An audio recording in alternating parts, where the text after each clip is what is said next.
Hello.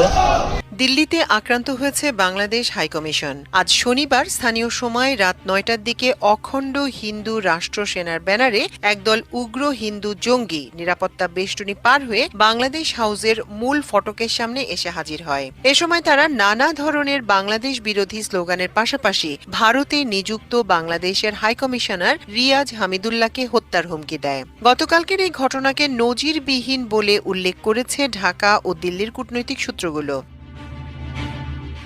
ঘটনা সম্পর্কে অবগত ঢাকা ও দিল্লির একাধিক কূটনৈতিক সূত্র আমার দেশকে জানিয়েছে, অখণ্ড হিন্দু রাষ্ট্র সেনার অন্তত ২০ থেকে ২৫ জনের একটি উগ্রবাদী দল ৪ থেকে ৫টি গাড়িতে করে সব নিরাপত্তা বেষ্টনী পার করে বাংলাদেশ হাউসের মূল ফটকের সামনে এসে হাজির হয়। এ সময় তারা নানা ধরনের বাংলাদেশ বিরোধী স্লোগান দিতে থাকে। তাদের কয়েকজন চিৎকার করে হাই কমিশনারের উদ্দেশ্যে বলতে থাকে, বান কারো, গোলি মারো সালোকো।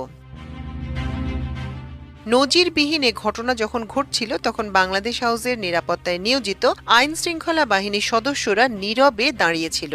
এসব উগ্র হিন্দু সদস্যদের বাংলাদেশ হাউসের ফটকে আসতে কোনো ধরনের বাধা দেয়া হয়নি নিরাপত্তা কর্মীদের পক্ষ থেকে। কূটনৈতিক সূত্রগুলো আরও জানিয়েছে, অখণ্ড হিন্দু রাষ্ট্র সেনারা অনেকক্ষণ ধরে স্লোগান দেওয়ার পর তারা নিরাপদে বাংলাদেশ হাউসের ফটক ত্যাগ করে। এ সময় হাই কমিশনার রিয়াজ হামিদুল্লাহ ও তার পরিবারের সদস্যরা বাংলাদেশ হাউসে অবস্থান করছিলেন। হাই কমিশনার ও তার পরিবারের সদস্যরা সম্পূর্ণ নিরাপত্তাহীন অবস্থায় ছিলেন, কারণ এই উগ্রবাদীদের ঠেকাতে নিরাপত্তা বাহিনী কোনো পদক্ষেপই নেয়নি। বাংলাদেশ হাইকমিশন আক্রান্তের ঘটনাকে অত্যন্ত গুরুত্বের সঙ্গে নিয়েছে অন্তর্বর্তী সরকার। সরকারের পক্ষ থেকে আনুষ্ঠানিক প্রতিক্রিয়া জানানোর পাশাপাশি বেশ কয়েকটি পদক্ষেপের কথা বিবেচনা করা হচ্ছে বলে সরকারের নীতি নির্ধারক সূত্রে জানা গেছে। এসব পদক্ষেপের আওতায় দিল্লি ও আগরতলায় ভিসা সার্ভিস বন্ধ করে দেওয়া হতে পারে।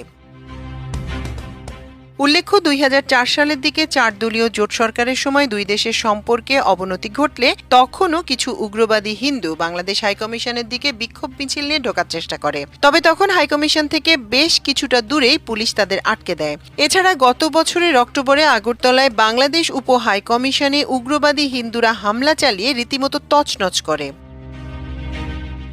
ইনকিলাব মঞ্চের মুখপাত্র শরীফ ওসমান হাদিকে হত্যার পর বাংলাদেশে যখন তীব্র প্রতিক্রিয়ার পাশাপাশি ভারত বিরোধী মনোভাব বৃদ্ধি পাচ্ছে, ঠিক সেই মুহূর্তে দিল্লিতে বাংলাদেশ হাইকমিশন আক্রান্ত হলো। গত কয়েকদিন ধরে ঢাকা দিল্লি সম্পর্কে চরম উত্তেজনা বিরাজ করছে। দুই দেশের দূতকে পাল্টাপাল্টি তলব সহ সীমান্তে উত্তেজনা বৃদ্ধি